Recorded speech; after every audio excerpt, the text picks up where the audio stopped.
Hello and welcome to the rise and fall of the Chill Out Room, a history of ambient house and ambient techno 1989 to 1996. We're here in 1995 and I spent the last video talking about everything that wasn't ambient, so let's look at some actual ambient music from 95. Beyond only released 3 albums in 95. Remarkably, none of them were ambient dub. Well, a fourth was the final ambient dub compilation, and that obviously was. Featuring exclusives from Another Fine Day, Deep Space Network and Space-Time Continuum, as well as introducing sounds from the ground, it's arguably the most worthwhile entry in that series. Anyway, to the albums. Following his Uzek Plausch album on Apollo the previous year, Paul Schutz made one further branch into the modern ambient scene with Vertical Memory, released as Seed. This time Schutz brings more of the darkness of his usual sound to the table, but also marries it with more conventional ambient dub elements, such as One-Armed Sun Ascending, which is pure Beyond material. The Luxury of Horns is sinister ambient jazz straight from the same territory as his Virgin album from the same year. If More Beautiful Human Life was the sound of Schutz putting his hand to the ambient house sound, then this is him seeing if it and his usual approach can occupy the same space. Remarkably they can, and to my mind this is easily the more successful of his 2 albums. Falling Bodies of Light is fantastic, catchy moving melodies and metallic percussion. With its staggered beat and bizarre array of textures, Codex Bast could pass for FSOL. An impressive record. For his second album as Electronic Eye, Richard H. Kurt mixed things up a lot. The idea of Justice veers wildly from ambient to dub, funky house to instrumental hip hop. Is it ambient? Probably not. Bobby Bird's second album as Higher Intelligence Agency is clearly the work of the same producer as Colourform, and yet it shows remarkable growth. On Freefloater, the most obvious influence is artificial intelligence style IDM, with rhythms here being crisp, complex and intricate, driving the tracks forward on intermesh mid-tempo beats. The album still has HIA's fingerprints all over it, however, and features the same bounce and lightness of touch one would expect from the ambient end of the era. Melodies are slightly sparser but brilliantly put together, with numerous synth lines intertwining to form wonderfully hypnotic blankets of tonality. Perhaps unsurprisingly, Skank is the dubbiest piece here and is a collaboration with A Positive Life, while Ting sounds like Ortega's Garbage EP if it lightened up a bit. The other overtly dub track, Taz, closes things out by reminding us of the artist's roots while looking forward, the track's percussion eerily reminiscent of Try Repeat.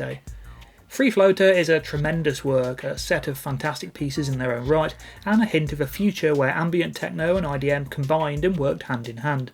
Sadly, this would be the last solo HIA album for 25 years. We didn't even get an EP to coincide with its release. Oh, and for the record, this is not, in any sense, a mixture of dub, techno and psytrance, no matter what a particular Discogs review might have you think. Freefloater was Beyond's only album of 95 to be reissued in the US on Waveform. Indeed, it was the last ever to do so.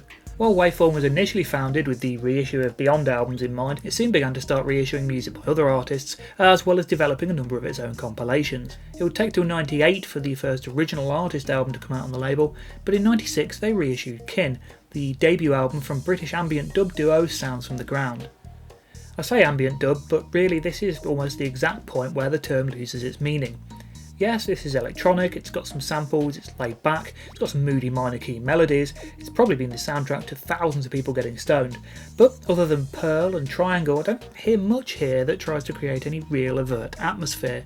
Yeah, there are a few field recordings and chants, but the focus seems to be on the punchier rhythms, groove, energy, trancey melodies. It's not a bad album at all, Over There is particularly great, but for me this is almost the exact point where ambient dub really begins to morph into Psydub.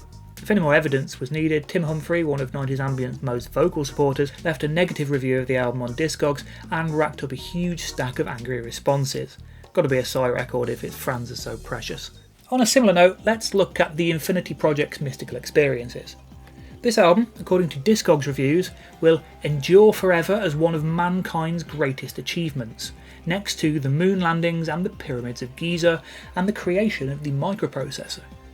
It is a reality-changing piece of art, an album of significance for culture generally, up there with Are You Experienced and Sgt. Pepper's Lonely Hearts Club Band, and one of 4 cornerstones of electronic music. The one review on there giving anything other than unconditional praise is told in a reply that the album is objectively good, as opposed to that person's negative viewpoint, which is just an opinion. You know, I've been discussing electronic music, art and culture in general on the internet, almost every day for nigh on 25 years. not just in one or two small corners, but on some of the most popular forums online, on social media, in comments sections, on mailing lists back in the late 90s and early 2000s, with friends and strangers, casual listeners, obsessive music nerds, amateur and professional musicians. And the Discogs entry for this album is literally the only place I have ever come across a single person even reference its existence. Nobody talks about it outside the Psy scene. It's not a notable album. It has not influenced culture generally. It will not endure alongside the moon landings because it's mostly been forgotten about already, other than a few thousand Psy fans. I find some people's perspective living inside their own bubble really baffling. And it's weird to be saying that because I really like this album. It's got a bit of a DIY feel which gives things a bit of a muffled sound at times, but otherwise it's really bloody great. Trancey in the broadest definition rather than in terms of the dance music style, it boasts Eastern inspiration but utilises it as a way of creating evocative atmospheres rather than simply novelty. The music that comes from a global perspective, especially focusing in on cultures with real interest in psychedelic and transcendental beliefs, rather than just knocking together some ambient dub and throwing in an Indian singer and some tablas. The tunes are all brilliantly composed, the synths are not mind-blowingly original but use classic analogue sweeps and sequences to their best. The balance between the synths and samples, drones and melodies, mellow and rhythmic, is spot on throughout. These are immaculately structured pieces. In the year when IDM announced its takeover of home listening music, Mystical Experiences feels kind of quaint, the next step in ambient house after ambient house has already been killed off, but it ended up helping spawn an entire musical scene in its own right, which is some legacy, even if it is a fairly insular scene with almost zero critical clout outside its own confines. Truly, if you haven't heard it, I do strongly recommend listening to Mystical Experiences. It takes so many existing elements of ambient house and psytrance, defines and redefines them, and does it with such natural skill that it sounds effortless, one of the year's best, but not quite on the same level as the Pyramids of Giza. Elsewhere in the dubby psychedelic end of ambient, Gods of Luxury and Scuba started releasing ambient dub with vocals. Meanwhile on N-Tone, other than its last track, Transcends 2001 to 2008 is another eschewing atmospheric elements for more straight up breakbeat dub. And Brian Eno gets his only appearance in this series with Spinner, his collaboration with Jar Wobble. A set of sketches Eno started and sent to Wobble to complete without any of his own input. It's an interesting set, notable for the unusual way of working and the two big names, more than its actual content, although there are some nice pieces here. Stream starts brooding and heads into a brief dub foray. Marine Radio's use of shuffling beats, field recordings and odd sounds gives it an ambient house feel, albeit one that's close to being done to death at this point. The title track is sinister jazz. Right in the middle of Eno's less favoured try a bunch of experiments and see if any of it works period, it's not essential listening, but also not a pointless album either. Further forays into Psy territory were made by Children of the Bong with their album Sirius Sounds. With a name cover like that, you're getting druggy psychedelic music here, and yep, it's all trancey synth harps playing vaguely Indian sounding scales. There are some fairly straightforward dubby tracks here, as well as some surprisingly sophisticated IDM leading pieces. Banco de Gaia also turns in his second album, Last Train to Lhasa, which is far more developed than his debut, with subtler beats, more emphasis on atmospheric elements, and generally a deeper production sound, although it's still not something I'm too excited about. That said, I'll happily defend Kinkaju, a 36-minute ambient trance piece which eclipses anything else I've heard from Toby Marks. Lovely, lovely stuff. Things may have been shifting dramatically in Europe, but the US was always a year behind on the ambient scene, and its two main labels actually thrived in '95. Silent put out a large number of releases, although many of them saw the artist beginning to branch out from the label's then familiar sound. The third Heavenly Music Corporation album started in '95 in typical territory, however, consisting of material recorded especially for the Japanese ambient satellite radio station St. Giga. It continues the development of Cascone's project by fleshing out the sound further, more synths, more field recordings, richer textures, faster atmospheres. Energy Portal features layers of contrasting synth melodies with thick bouncy bass and sounds of a water garden, gradually adding in gentle percussion later. Cascone's production is much denser here, with use of bass where his earlier albums were usually quite thin sounding. Indeed, the depth of sound here makes this feel like it could fit in with many other labels, moving away from the more DIY sounds often associated with Silent. St. Giga is pensive with pulse-like bass sequences, while Nautilus is light and breezy, a crepuscular breath of fresh air after the richer tracks, and Cloudless Light is spacey arpeggios. Unfortunately, the album's most beautiful piece, Seafloor Starlight, was not included on the Astral Industries vinyl version, rendering that version useless. Seriously, do a double LP or don't bother. An album is a musical work first and foremost, and if the physical format isn't capable of reflecting that musical idea at its best, then it's materialism and nothing more.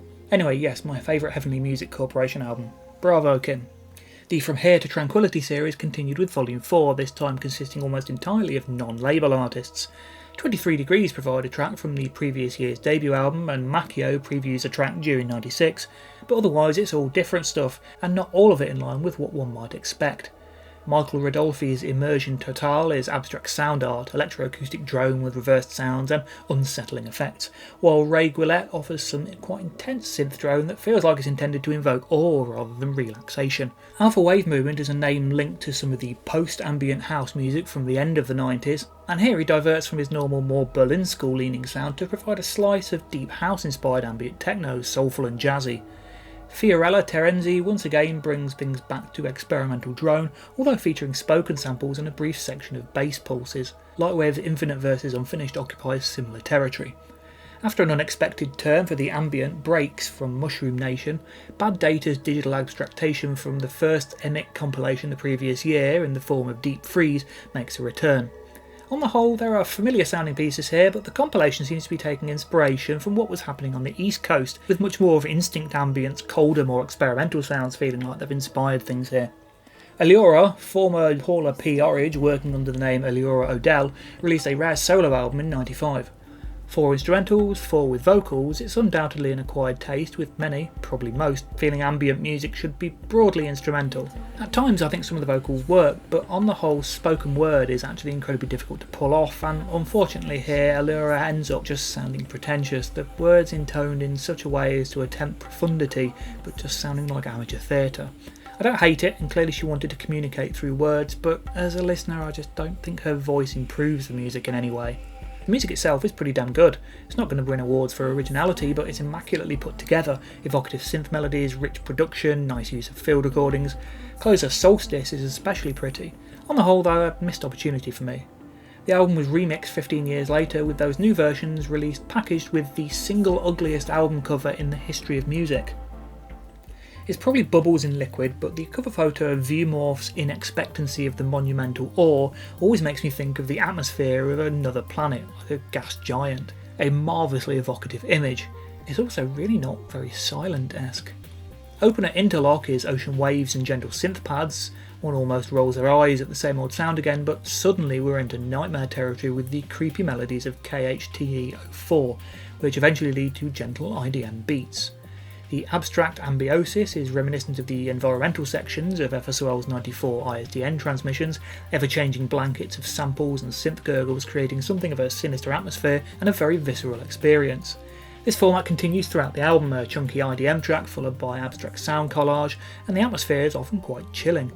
After an inauspicious start, the album really does offer some surprises and some new sounds. After a huge number of ambient techno releases which just feel like generic electronica to chill to, it's really refreshing to listen to an album that makes a deliberate and effective sound world to sink into. A really marvellous and massively overlooked album that deserved a much bigger audience. Future Perfect State is, for all intents and purposes, the second Spice Barons album after the previous year's Unidentified Floating Ambience. We're back in fairly typical silent ambience territory here again. Gentle rolling drum machines, soft pads, some deep bass, a few arpeggios, sparse simplistic arrangements. It doesn't offer much new, but there are some nice pieces among the contents. The opening title track is stunning, a gorgeous dramatic piece that commits the cardinal sin of making the rest of the album try in vain to reach its lofty bar. Chiba is surprisingly catchy, almost poppy in its alternating bass and organ melodies. Aromatique is enjoyably sprightly with huge twinkling arpeggios. Track 8 is entitled Voyager and What Did You Think of the First Episode, which is probably the nerdiest title I'm going to cover in this series. On the whole, this is the kind of album that would have stood out in '93 and feels a little bit old hat by '95, but it's by no means a bad record. Ambient Temple of Imagination's second and third albums came packaged together in a double CD set. Sonic Acupuncture, aka Mystery School Volume 2, uses fewer samples than the first volume, although the music is no less dense as a result. This time, alongside the rhythms, which are more present than ever, are thick, frequently actually quite harsh sounding drones. Mystery School Volume 3, Eleusinia, is a live recording from the 1st of January '95 and is pretty similar in style.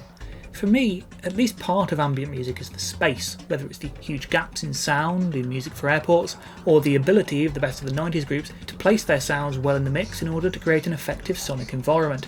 Ambient Temple of Imagination are almost the polar opposite of that. Massive blocks of sound that don't let up. It's ambient maximalism, only frequently without the ambient at all. There's no subtlety, and the whole thing kind of sounds like it hasn't even been mixed, just recorded straight to stereo by two madmen with the gain turned up on every bit of equipment they have. I find this double album in particular very stressful to listen to, and I'm yet to make it to the end of either disc. I never know exactly what to think about Mantaray's Numinous Island. Actually, maybe I do. It's an album I feel like I should like more than I do. A collaboration between psytrance producer Ray Castle and Susumu Yokota, producer of the classic minimal acid record Acid Mount Fuji, it's a pretty atmospheric, sample-heavy but still fairly melodic voyage through rich ethno-ambient environments, 20 tracks in just over an hour. It's not remotely as insipid or new agey as the cover suggests, but I can never get into it. I had the CD for ages, often lying down to listen and try and sink away into the environments it was creating, but I ended up just feeling annoyed by the end. Maybe it would work better if there were 10 tracks and most of them were allowed room to breathe and really explore their individual qualities. Maybe once again it's just too maximalist. I'm not sure. It's certainly one I can recommend to people as I feel it has so much to offer, but I've struggled with it enough times to know that for whatever reason it's just not for me. Remarkably, despite not being such a widely remembered record, it was reissued on vinyl in 2023, all 64 minutes on a single slab of wax. I'm not sure if that's a great way to be respectful as possible to the gapless source material, or just asking for trouble. Apparently it sounds pretty good though, so kudos to whoever cut it. The year ended with the second and final 23 Degrees album. Despite being called Born of Earth's Torments, this is not a diversion into darker or harsher music. Indeed, once again, this is Silent's own style of ambient dub at play. Although still retaining some of the label's usual less than hi-fi quality, the piano and Roy's trance is a particularly dull sound, the overall sound is much more refined and detailed than the group's debut album. Reflecting the European direction, the album makes a subtle move away from ambient into more straight-up dub, with tracks like Tubby being straight-up instrumental reggae. The title track, however, languishes in aquatic slowness, all thick synths and sub-bass rhythms. Mostly minimal and repetitive, it's a laid-back chill-out release, not quite as strong as an endless searching for substance, but a must-listen for those who like the mellow dub sounds of the 90s. As well as the subtle shift in sound for the years from Here to Tranquility compilation, Kim Cascone also started edging in some of Silent's earlier sounds into the label's release schedule too. I wouldn't like to think what one of the more ambient-leaning fans might have made of PGR's Morning Book of Serpents had they chanced upon it. A blend of dark post-industrial drone, minimal microsound and music concrete, the compilation brings together lost and obscure tracks from Cascone's pre-Heavenly Music Corporation era, 1983 to 1993. Meanwhile, Furnace, a sub-label previously used to release a couple of albums, charged ahead with 9 albums of EBM and hard industrial. Over on the Flask sub-label, Deeper Than Space put out a further 2 records. The first, a collaboration with Dominic Cramp's Arthur Dent project, is abstract, spacey drone music of the long synth rumbles with odd effects, noises and synth sweeps over the top category. It's nicely done, Namloop-friendly stuff, albeit very much an acquired taste. The second was the second Deeper Than Space album proper, Current. This is a massive produce in production quality from the home demo sound of the debut album. Everything here is rich, crisp, immaculately mixed. That said, the style has changed dramatically with metallic IDM beats, trip-hop drum loops and distorted synth drones. Opener Currents is a delightfully atmospheric track, but otherwise this is the artist taking a significant step outside of ambient music. Having contributed to Deeper Than Space's excellent Spaceship Melody, Dreams Without Number released his only album on Flask in 1995. One might expect something ambient related, but in many ways it feels closer to an industrial record. These sounds are kind of crude and unsophisticated for a start. That's not a slight on industrial, but an acknowledgement of the rawness and often quite basic production of many industrial releases. The liner notes give respect to Nurse with Wound, Current 93 and Cabaret Voltaire, suggesting Darren Cutlip is very much from that scene. And while Deeper Than Space pops by to return the favour, rotation is, well, let's just say it's not on the same level as Spaceship Melody and leave it at that, shall we? And that's it for this video. I'd love to hear what you think of these releases. As always, please do comment down below. I love chatting to my viewers. There are also like, subscribe and share buttons you might want to press.